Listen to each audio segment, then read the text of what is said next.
so much fun. I always have fun when it gets cold.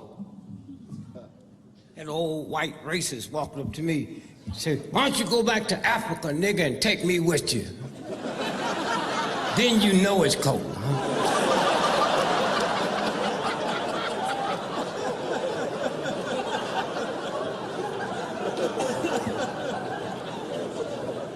Thank you all for coming out. This is like a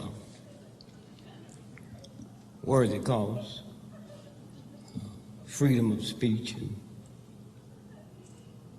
and all the exciting things that's happening. Those of you all that live here, you know they just legalized marijuana.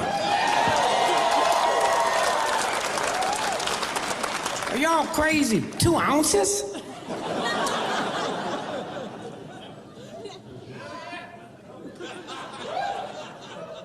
But you can see, those of you just come in for this, you can see there's things happening now in Washington because of the new law of legalizing marijuana. Congress is coming back next week and they're gonna get involved with the marijuana thing. They talk about doing a joint session.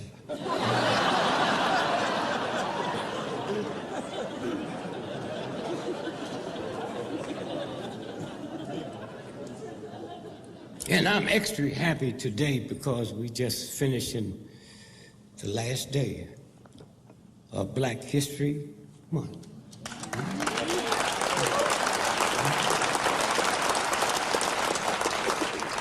Black History Month. And a lot of people say, are we making progress? You know. Well, for you young folks in the house, it used to be called Negro History Week. Now we're going from a week to a month. But you know, when they got ready to give us a month, it'd be that month of February with all them damn days missing, right?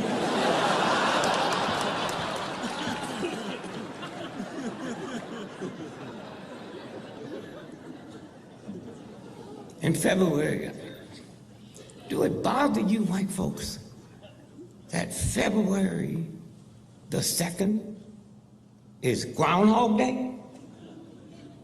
Then ask yourself, what's a groundhog? If the groundhog sees his shadow, what they say? 6 more weeks or whatnot? Can you believe you white folks can be that silly?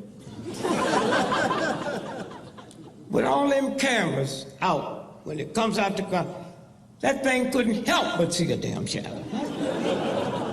And if the groundhog sees a shadow, 6 more weeks of winter. And to think, I wanted to go to school with y'all. When you get home, take out your calendar.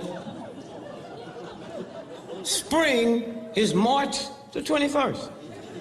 Count from February the 2nd to March 21st. That is 6 weeks.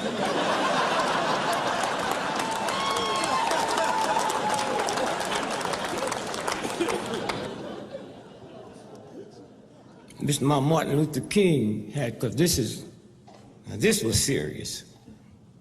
This was serious. We sit and talk about the Bill of Rights and the Constitution, and all them thugs owned people. So what could come out of that? That's why we out here still working. And even George and Franklin, they couldn't trick the universe. They said, well, we own slaves, so we can't be a symbol of liberty. So the colored brother said, boss, why don't you get that bell and hit it and let that be a symbol of liberty. You can trick me, you can trick you, you can come up with all kinds of trick laws, but you can't trick the universe. They hit that bell in Philadelphia, bang! And the bell cracked all the way from the bottom to the top. That's the symbol of liberty when it's been put together by some tricky people. And that's why you got to keep working on it, and you got to do things that they used to didn't do. They act like they had something. Well, I'm looking at all these silly folks. What was it, in Ferguson? And white folks say, they're rioting, they tearing up their own neighborhood. But what do you think the Civil War was about? You think they was tearing up Spain?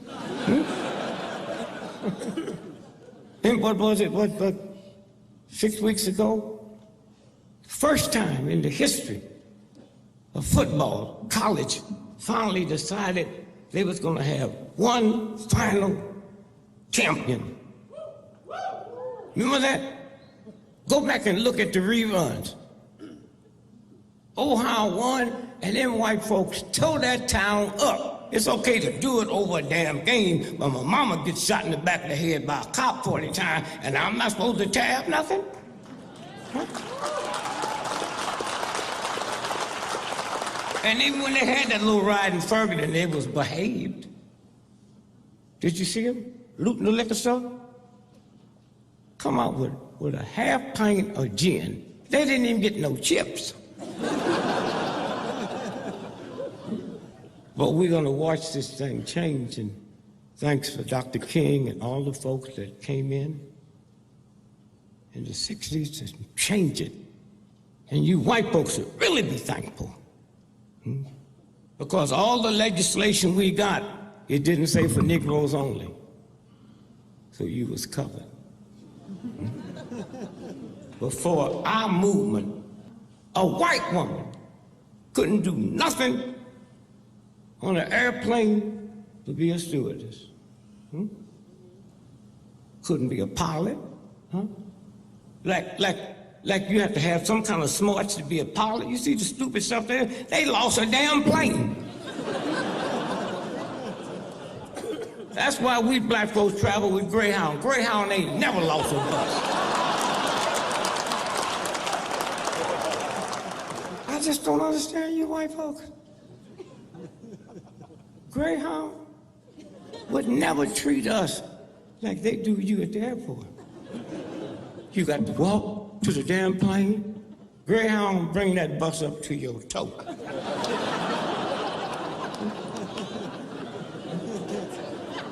They lie to you. The bags, they're looking for the bags, and they act like you didn't have none. 3 blocks before Greyhound get into the terminal, they say, all the bags got ripped off in Memphis, so don't go to baggage.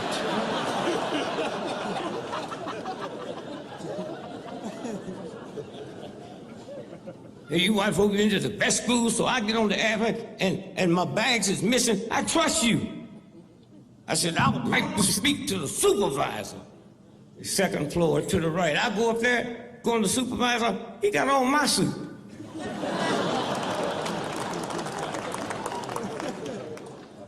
Somewhere tonight, when we stop and think about how far we came and where this thing is going. Now think about the civil rights movement and what it meant to white folks too. Like I said, before this movement, thank you, Dr. King, a white woman couldn't do nothing at the airline to be a stewardess. You couldn't be a mechanic. You couldn't be assistant pilot. You couldn't even take our job, baggage handler. All you could do, plane before our movement, is be a stewardess. And it didn't stop there. You had to look like something out of the center page of Playboy magazine. And you tolerated that. White folks owned it. We didn't own it. White folks owned it. Huh? But all you could do until our movement came through. And anytime you go out to that airport now and get on a plane and see an old, short, ugly, fat stewardess, we got her that job. Not her father, not her brother, not your Marines, and all you gonna sit around is brag about what you ain't got a damn thing. And you tolerate it. I mean, think about it. The 13th, 14th, 15th Amendment gave black men the legal right to vote before white women got it. Think about that. You didn't get the right to vote till 1921 after you died, fought, thrown in jail, abused. We had the right. They didn't let us, but we had it before you. That's your daddy, that's your brother, that's all the white men that run this country, but you didn't have nothing. And that's how listening to all this crap. The folks that just want to appease you sit around and talk, huh? Just want to appease you and talk about there's no difference. And you need to listen to black folks, because they be lying to y'all.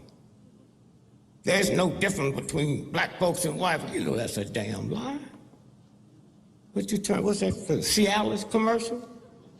And if you have a 4-hour erection, go to the emergency room. Now you know they're talking to white men. And they run it on TV. Little children. My little grandson, 4 years old, walked to me the other day and said, "Granddad, what's an erection?" I said, "Go ask your grandmother." He came back with that little smile on his face. I said, "What did she say?" She said she'll tell me later, but to tell you she hasn't seen one of them things around the house in years.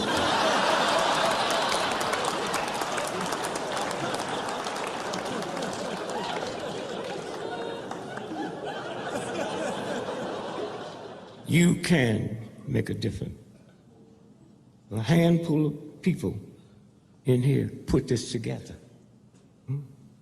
You can make a difference. But you have to look at the whole piece. The whole piece.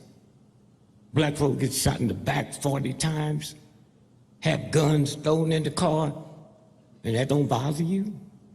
You have to make it good. That's your job. They just put it together. Now you have to make it good. Capital punishment. Are you serious?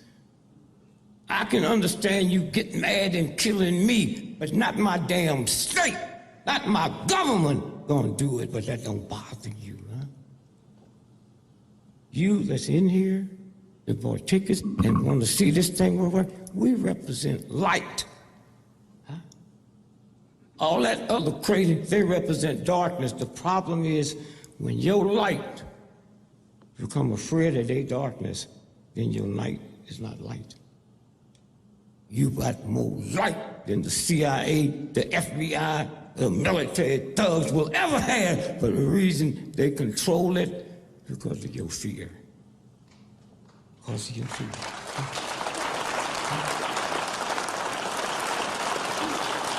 There are some things worth dying for. I learned in the civil rights, there's nothing worth killing for. Nothing worth killing for. So as you leave here, just know you part of this. Drop your fears. Huh? It's that simple. I come out of a Christian family. My mom and them, were you there when they crucified it? I told them, shut up. If Jesus come back today and bug the wrong people, they give him an electric chair. And we all be walking around with big chairs around our neck. Were you there?